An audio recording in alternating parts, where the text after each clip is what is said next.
Hi guys. Today is all about peaches. We are going to make some whiskey peach jam, which I'm excited to try. I haven't done that. We're gonna can peaches without sugar and make a peach cobbler, the first of the year. It's one of my favorites. If you're new here, my name is Marta. Thanks for being here. If you're not new here, welcome back. I got these peaches when we went peach picking a couple days ago. I brought you along for that, and they weren't quite ripe enough to be processed yet.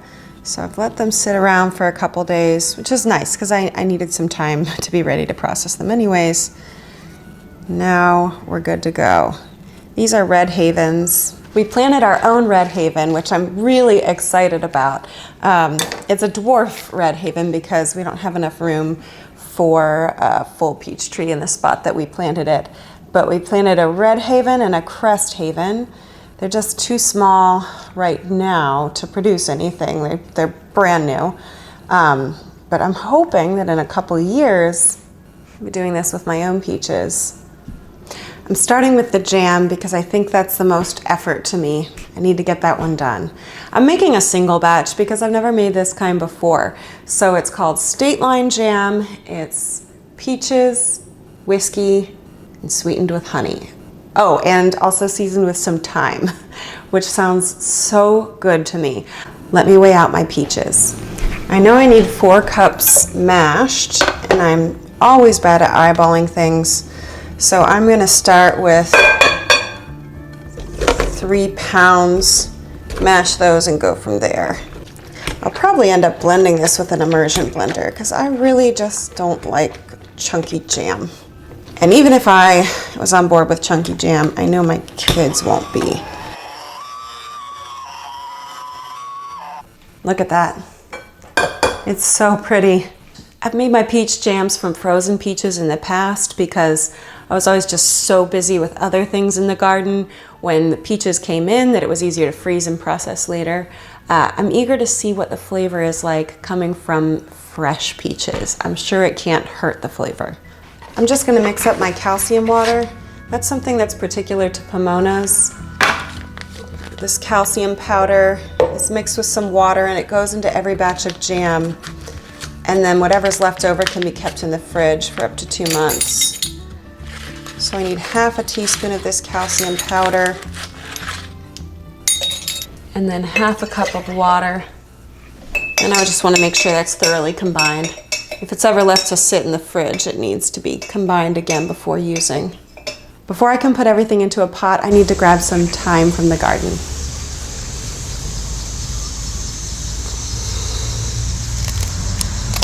All right, now we've got everything we need. This lovely peach mash, whiskey, honey, calcium water, lemon juice, pectin powder, and thyme. I think it's funny the recipe specifies Georgia peaches and Tennessee whiskey. I get that that's where the state line name comes in, but I'm going with whatever I've got today. I think that whiskey does happen to be Tennessee whiskey. They are not Georgia peaches, but they are local. So we're starting with 4 cups of peaches. Just realized I haven't actually measured this out yet. I'll be sad if it's not enough. I think we're good. Yes, okay, so starting with 3+ pounds of peaches was the way to go. Then a 1/4 cup whiskey. John generously volunteered to dispose of any leftovers once I've used what I need of this.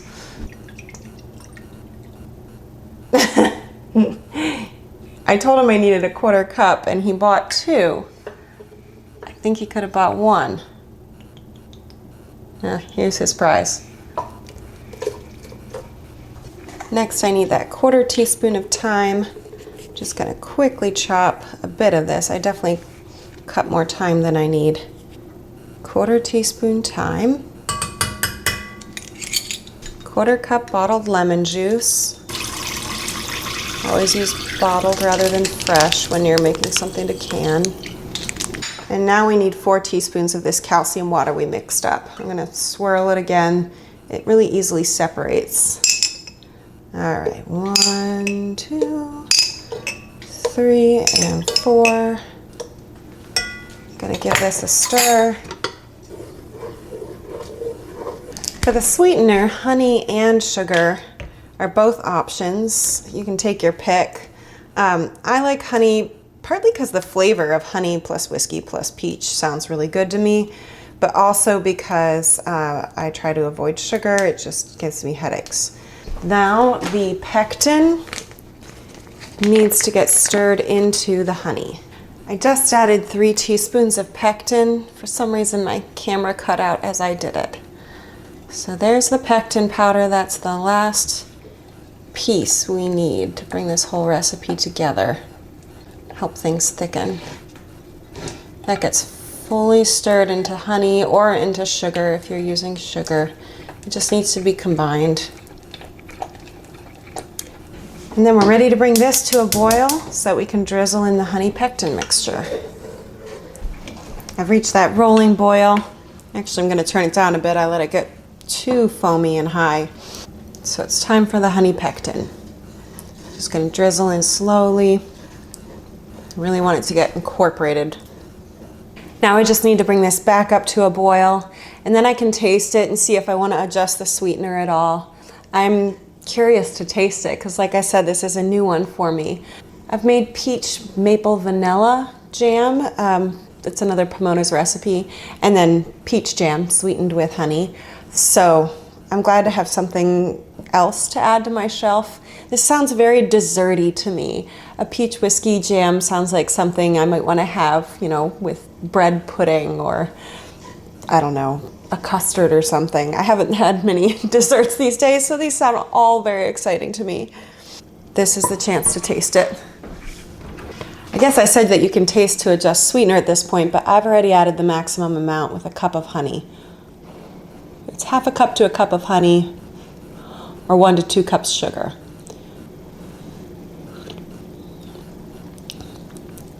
That's good. It doesn't need more sweetener. That's tasty. It's got the sweetness and, you know, the little bit of brightness from the peach, plus that whiskey flavor, and then the honey just kind of softens, takes the edge off of things. We're gonna enjoy this. I'm gonna set a timer for 2 minutes. After 2 minutes of boiling, this is going into jars. I've got this new funnel from 4 Jars, and I had never seen this before. This makes so much sense. They've incorporated a headspace measuring tool. So I'll just fill for 1/4 inch. I'll fill to the very top notch there, and I don't need to get out my headspace measuring tool for this.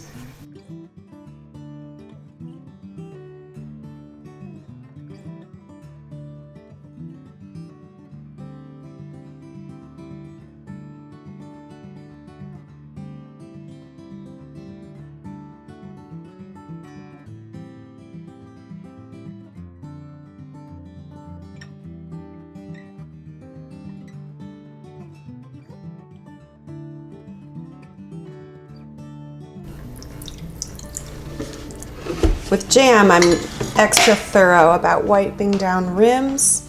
Some other recipes I might just wipe down rims casually with water. But jam, everything gets sticky.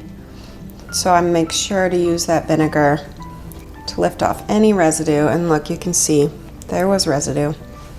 Time for lids and bands. I'm using 4 Jars lids. If you're new here, I gave away 200 of these a couple weeks ago in a giveaway. They've worked really well for me. If you're interested in buying any, you can get 10% off with the code HERITAGE.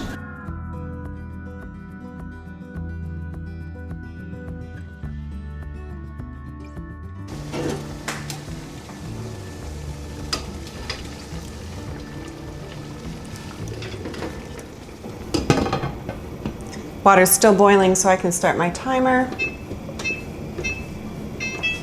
10 minutes. After 10 minutes of boiling, I gave these an extra 5 minutes to cool off. And they're ready to come out.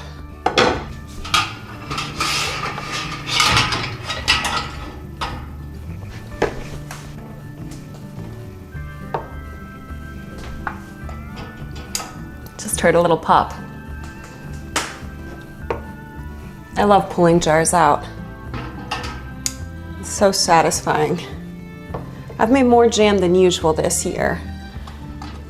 They look good. I'm always tempted to press them and check on the seal right away, but many people have told me not to do that, so I will be patient. We'll check back in a few hours. Meanwhile, I'm ready to can sliced peaches. While the jam was canning, I just sliced all those peach halves. Peaches can be canned as halves, and I almost went for it, but realized that I was just doing it because I didn't feel like slicing peaches. I really want sliced peaches.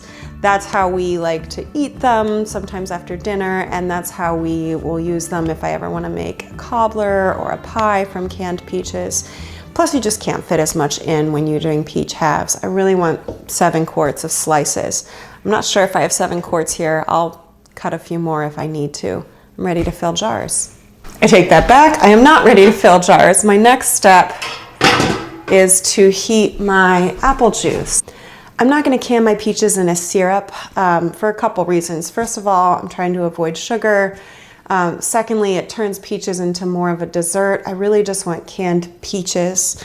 And also, I really like the way that skipping the sugar lets you have that bright peach flavor. So I'm going to can an apple juice instead. It's safe and I love it. I will do it this way every time.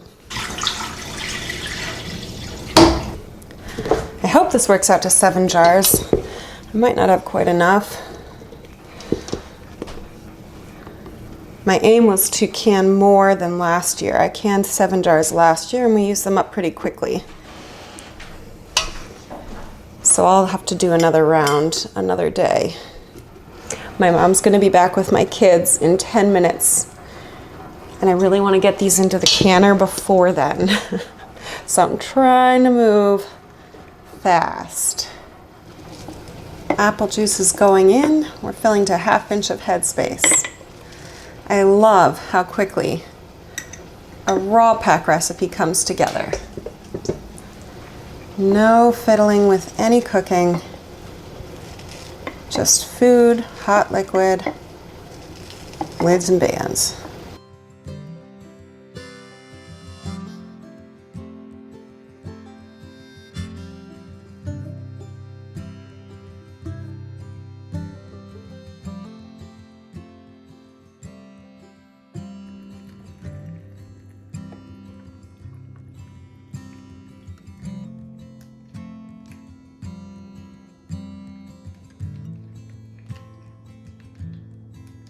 I think I'm gonna make it to getting these into the canner before the kids come back. The sound's a little different now, apologies. My camera died. I need to get a second battery for it. So anyhow, I switched over to my phone. The sound's a little different with the phone. Because these are raw pack, they'll process for 35 minutes. There is a hot pack option for peaches, and I'll attach a link with all of these instructions. But I just don't understand why anyone would choose to do a hot pack option if you could skip that step of cooking them a bit.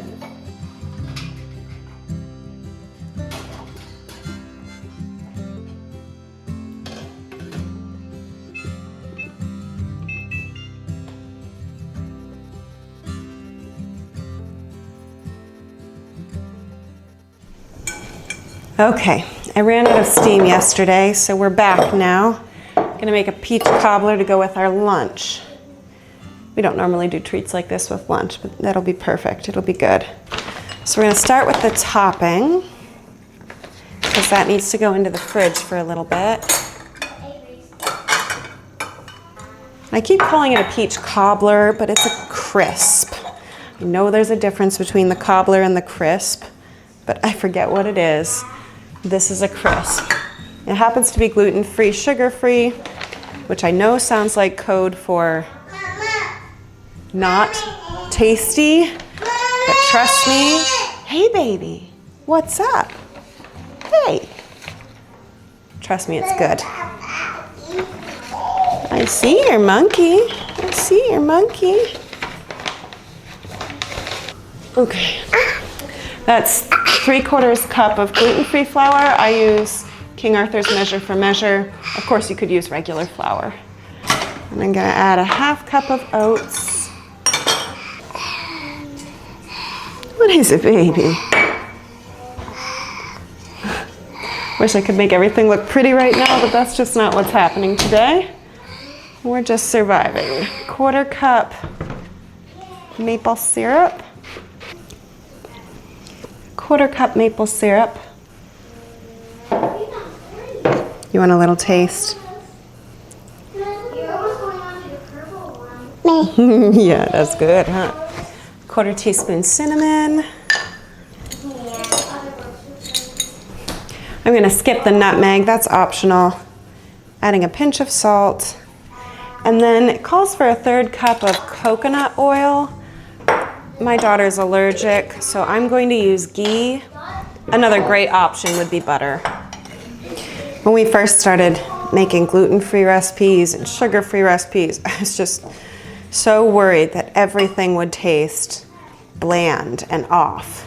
And there are some recipes that I've made that taste bland and odd textured and like just not a pleasure to eat.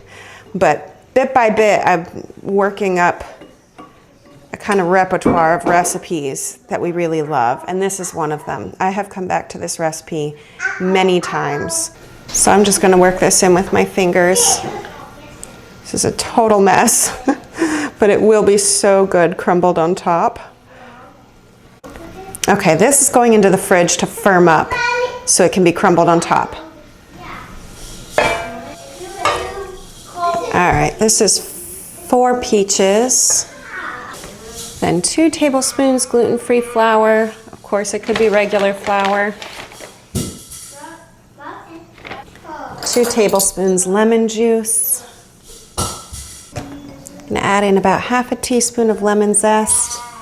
I'm just not in the mood to measure for some reason. And a teaspoon of vanilla syrup. We made this together a couple months ago, and I just realized that it's probably time to put on some more. I'm only halfway through it, but it takes a couple months to infuse. So maybe we'll do a pantry staples video soon. Let me know if there's any pantry staples that you'd like me to include. 1/4 cup maple syrup. Boy, if I didn't buy maple syrup by the gallon, I would be buying it all the time. We tear through this stuff because I make all my jams, well, a lot of my jams with it and do my baking with it. 1/4 teaspoon cinnamon. You know what, I'll just do a sprinkle. And a pinch of salt. I'm gonna just get this all mixed up. I want the peaches coated in that bit of flour. Flour will help the rest of this to thicken. Hey baby, I hear you talking. I hear you talking. Mm-hmm. I hear you talking. Look at this little bugger. Are you reading a funny book? Yeah. You kiddos want to come stand here? Now you're going to take this, and it's a little bit goopy, but you're going to try to like break it up and sprinkle it on in little pieces. TV's just whistling. Whoops. That was a big chunk. Yeah. This was more chaotic than the video I had in mind, but thank you for joining me for a little bit of real life today. We're continuing with the Every Bit Counts challenge, aiming to preserve something 5 to 6 days a week in the month of August. So I'm glad to use up all these peaches today. I look forward to sharing more with you next week. Take care and be well.